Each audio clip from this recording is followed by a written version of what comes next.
Unified 911, anong matutulong namin sa'yo? Anya ti maitulong mi ken kapo. Anong may tatabang ko sa Unsay imo? akong ikatabang nimo? Ngini makadabang namisal ka no. Sa anumang wika o dialekto, may tulong na darating sa iyo.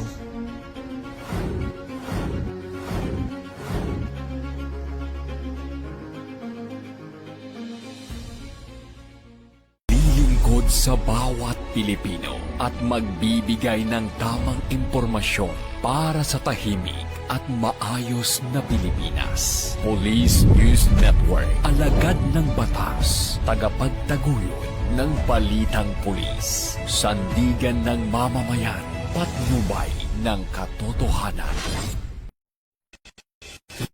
Kampo Krame, maghahatid ng pinakahuling kaganapan at nagbabagang balita. Ito ang PNN Police News Network. At ngayon, ang inyong mga tagapagbalita.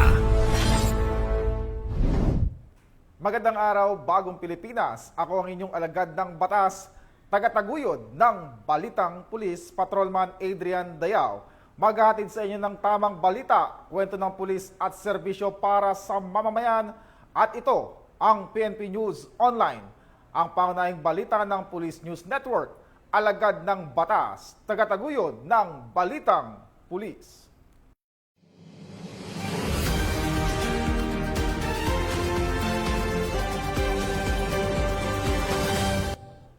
Ngayon ay araw ng linggo at narito ang mga balitang nakalap ng ating mga PNN correspondent sa loob ng linggong ito.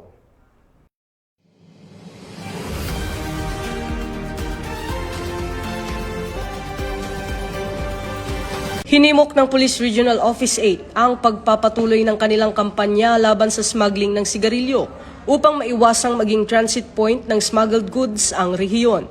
Ayon kay Pro 8 Director, Police Brigadier General Jason Capoy, nakumpiska noong Enero ang tinatayang 1.95 million halaga ng undocumented cigarette products sa 12 anti-smuggling operations sa Leyte, Eastern Samar, Northern Samar, Southern Leyte at Biliran. Kasama sa operasyon ang naarestong 10 suspected smugglers at iba pang notable seizures tulad ng 568 rims at 35 packs ng smuggled cigarettes sa Allen, Northern Samar noong Enero 19 at 21. 14 boxes ng assorted smuggled cigarettes sa Palo, Leyte noong Enero 22. 299 rims ng assorted smuggled cigarettes sa Guian, Eastern Samar noong Enero 23. Sa Biliran, naitala ang voluntaryong pagsuko ng assorted cigarettes na walang BIR tax stamps at graphic health warnings na nagkakahalaga ng 82,778 pesos. Ani Police Brigadier General Capoy, ang mga operasyon ay patuloy na isinasagawa kasama ang partner agencies bilang bahagi ng direktiba na palakasin ang pambansang kampanya laban sa illegal trade, smuggling at kaugnay na illegal na gawain. Ito ang bagong PNP para sa bagong Pilipinas. Serbisyong mabilis, tapat at nararamdaman.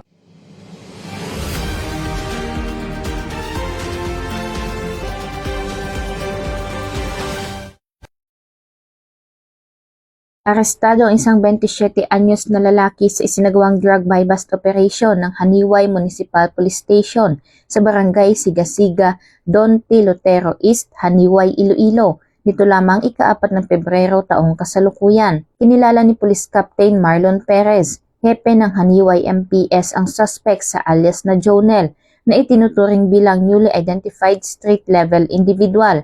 Ayon sa ulat ng pulisya, matagumpay na nabili ng police pusher buyer ang isang sachet ng hinihinalang illegal na droga mula sa suspect sa halagang 6,600 pesos na naging dahilan ng kanyang agarang pag-aresto. Sa isinagawang body search at follow-up operation, nadiskubre pa mula sa suspect ang karagdagang 18 gramo ng hinihinalang illegal na droga na may tinatayang standard drug price na 122,400. Kasalukuyang nasa kustudiya ng Haniway Municipal Police Station ang nasabing suspect at nakatakdang sampahan ng kaukulang kaso kaugnay sa paglabag sa Comprehensive Dangerous Drugs Act of 2002.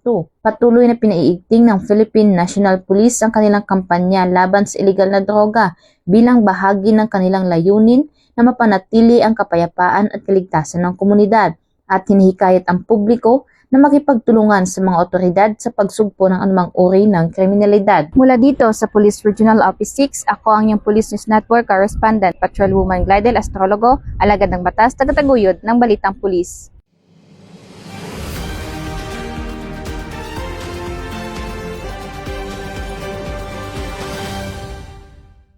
Pinangunahan ng Philippine National Police Anti-Cybercrime Group ang pagbuo ng Special Investigation Team upang tuklasin ang mga responsable sa paggawa at pagpapakalat ng peke at online na medical bulletin na target si Pangulong Ferdinand Bongbong Marcos Jr.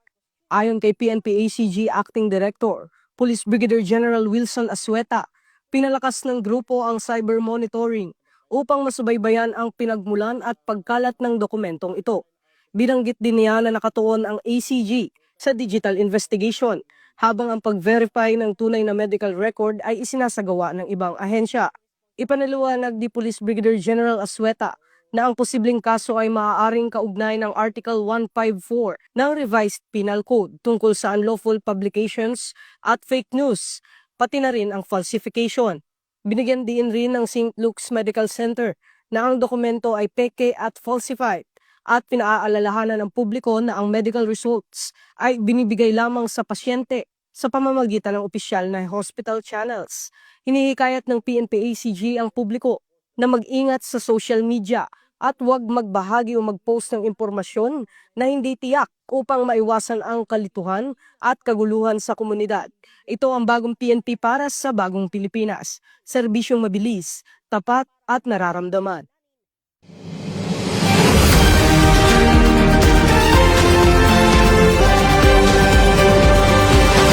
Aabot sa 1,167 drug suspects ang naaresto at tinatayang 113 milyong halaga ng ilegal na droga ang nasabat sa 888 anti-illegal drug operations na isinagawa sa Metro Manila noong Enero 2026 ayon sa National Capital Region Police Office. Sinabi ni Regional Director ng NCRPO, Police Major General Anthony Aberin, na ang matagumpay na operasyon ay patunay ng patuloy na paghihigpit laban sa mga illegal drug distribution network sa rehiyon.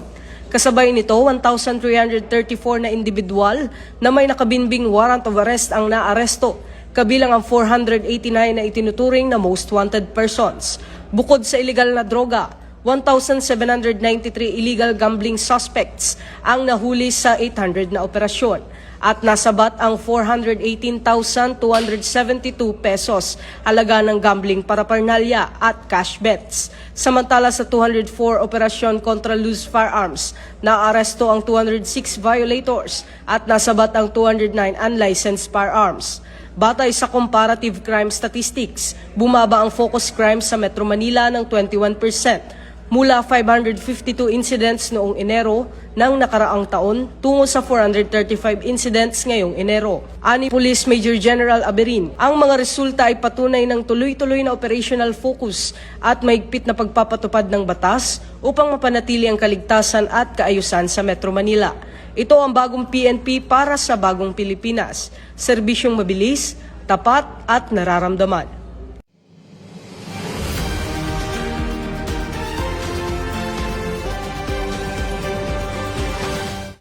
Inaresto ng mga operatiba ng Manila Police District Raksabago Police Station ang 20 anyos na si alias Boy Paldo, ang lalaking nag-viral sa social media matapos umanong magnakaw ng tanso mula sa isang gumagalaw na truck sa Kapulong Street, Tondo, Manila. Isinagawa ang pag-aresto bandang alas 12:30 ng tanghali noong Pebrero 4 sa isang follow-up operation, 2 araw lamang matapos kumalat ang video ng insidente online.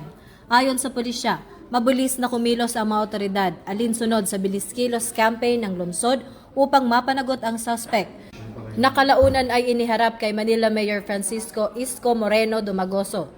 Patuloy pa ring tinutugis ng PNP ang ikalawang suspect na kinilala na si alias Jumong, habang isinasailalim na sa inquest proceedings si alias Boy Paldo, bilang patunay ng mahigpit na kampanya ng pulisya laban sa kriminalidad at upang mapanatili ang kaayusan at kaligtasan ng publiko. Ito ang bagong PNP para sa bagong Pilipinas, serbisyong mabilis, tapat at nararamdaman.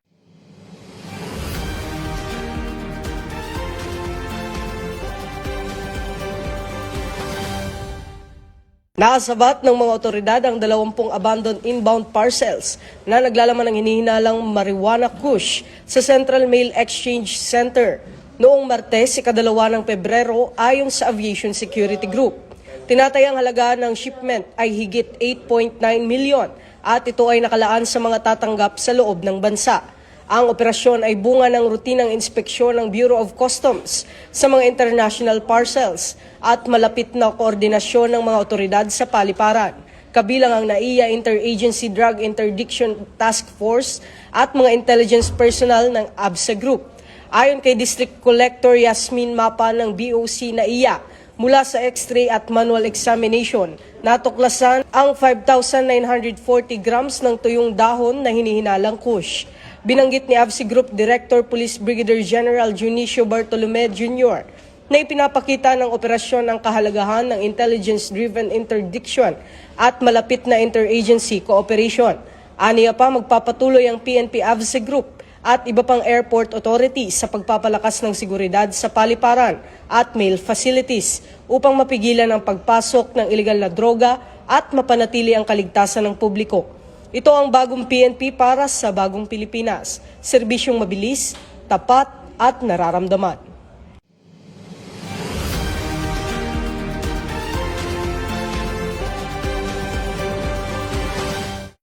Sinimulan na ng Philippine National Police ang proseso ng DNA analysis upang tukuyin ang mga bangkay na narecover mula sa lumubog na MV Tricia Kirsten 3 sa Basilan. Ayon kay PNP Chief Police General Jose Melencio Nartates Jr., nagbibigay na ng DNA samples ang pamilya ng mga biktima sa scene of the crime operatives para sa tamang identifikasyon. Nakikipag-ugnayan ang PNP sa Philippine Coast Guard at iba pang ahensya upang masiguro ang maayos na koleksyon, paghawak at pagsusuri ng DNA. Binigyan din ni Police General Nartates na maraming salik ang maaaring makaapekto sa proseso, kabilang ang kondisyon ng bangkay at ang environmental condition sa ilalim ng dagat. Ngunit handa at may kakayahan ang SOCO sa professional na forensic analysis.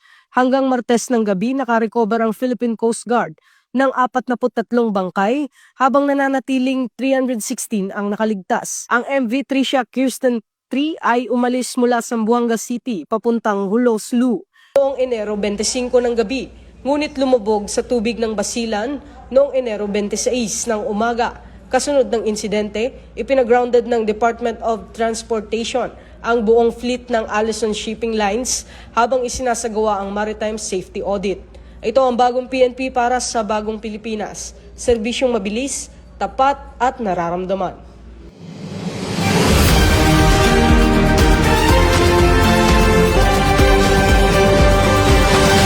Arestado ang isang lalaki na inireklamo sa pagpapaputok ng baril matapos ang isinagawang hot pursuit operation ng QCPD Station 3 sa parking area ng isang commercial establishment sa Barangay Baisa, Quezon City, kagabi, 5 ng Pebrero.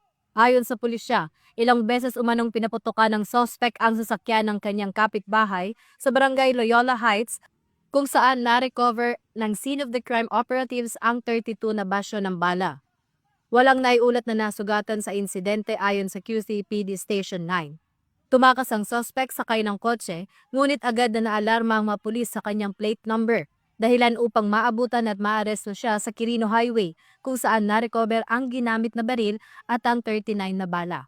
Ito ang bagong PNP para sa bagong Pilipinas, serbisyong mabilis, tapat at nararamdaman.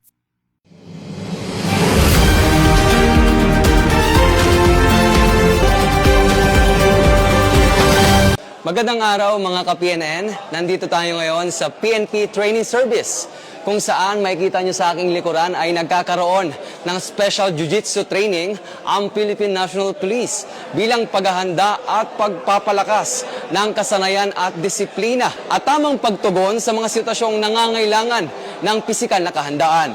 Halika, alamin natin ang buong detalye sa Police News Network. Ang naturang programa ay sa ilalim ng direktiba ni Police Brigadier General Aligre L. Martinez, ang Acting Director ng PNP Training Service, kasama ang PNP National Headquarters Jiu-Jitsu Team at iba't ibang personnel mula sa iba't ibang unit. Sa nasabing pagsasanay, nagkaroon ng grappling at control na makakatulong sa ligtas at epektibong pagharap sa mga suspect, lalo na sa mga sitwasyong nangangailangan ng pag-aresto nang hindi gumagamit ng labis na puwersa. Naging panauhing pandangal naman si Master Ralph Gracie, 7th degree Coral Belt Brazilian Jiu-Jitsu na nagbahagi din ng kanyang kaalaman at karanasan. Ang nasabing jiu-jitsu training ay nakatuon sa disiplina, control at de-escalation techniques na pwedeng mabawasan ang pinsala sa kapwa, pulis at mga sibilyan.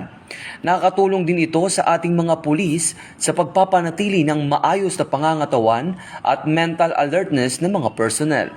Malaki po ang maitutulong nito sa ating mga pulis dahil hindi po nila kailangan gumamit ng striking suntok, sipa. Ang gagamitin na po nila is control or technique, which is hindi po masasaktan yung ating mga subject pag kinailangan pong magkaroon ng physical na confrontation. Sa tinuturo po natin dito, kumbaga tawagin po ay battle-tested na po ito. Patuloy ang PNP sa pagsasagawa ng mga ganitong uri ng pagsasanay bilang bahagi ng kanilang advokasya na magkaroon ng mas profesional, handa at makataong kapulisan sa serbisyo ng sambayan ng Pilipino. Ito ang bagong PNP para sa bagong Pilipinas, serbisyong mabilis, tapat at nararamdaman. Mula dito sa PNP Training Service, ako ang inyong Police News Network Correspondent, Patrolman Edwin Baris, alagad ng batas, tagataguyod ng Balitang Pulis.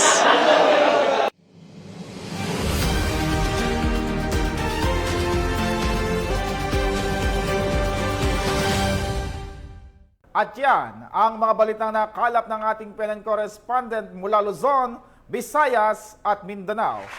Sa ngalan ng pamunuan ng Philippine National Police sa panguna ni PNP Chief Police General Jose Melesio Nartates Jr. at sa pamuno ni President Ferdinand Bongbong Marcos Jr., kami ay maglilingkod sa bawat Pilipino at magbibigay ng tama at balanseng balita. Mula rito sa tanggapan ng tagapag-ugnay ng Pambansang Pulisya, ako ang inyong alagad ng batas, tagataguyod ng Balitang Pulis, Patrolman Adrian Dayao. Maghatid ng tamang balita, kwento ng pulis at serbisyo para sa mamamayan, at ito ang PNP News Online, ang pangunahing balita ng Police News Network, at ito ang bagong PNP para sa bagong Pilipinas, serbisyo mabilis, tapat at nararamdaman.